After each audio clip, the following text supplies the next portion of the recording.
Hello students! Today we will be learning how to use the verb be in the past tense. Now remember, in the present tense we had three forms of the verb to be: am, is, and are. Whereas in the past tense there are only two forms: was and were. Now first let's practice the present tense. Remember, in the present tense we say I am. He, she, it is. And you, we, you, they are. Okay, now let's learn how to use the verb be in the past tense.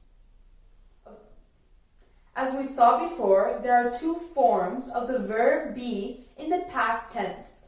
Those are was and were. We use was with I, he, she, and it.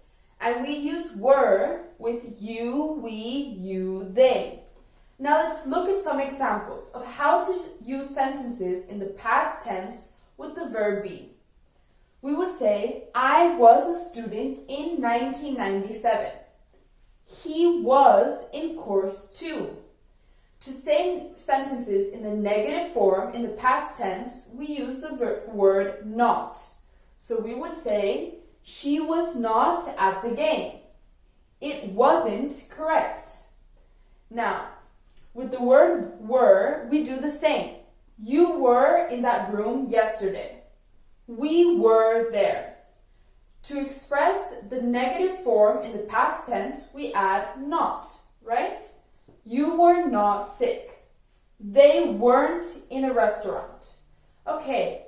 Now let's look at how we can ask questions with the verb be in the past tense.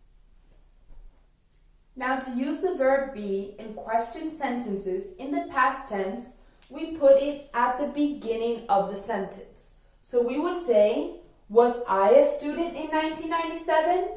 Was he in course 2? Was she at the game? Was it correct? And with the other form, we put were at the beginning. Were you in that room yesterday? Were we there? Were you sick? Were they in a restaurant? Okay, thank you for listening.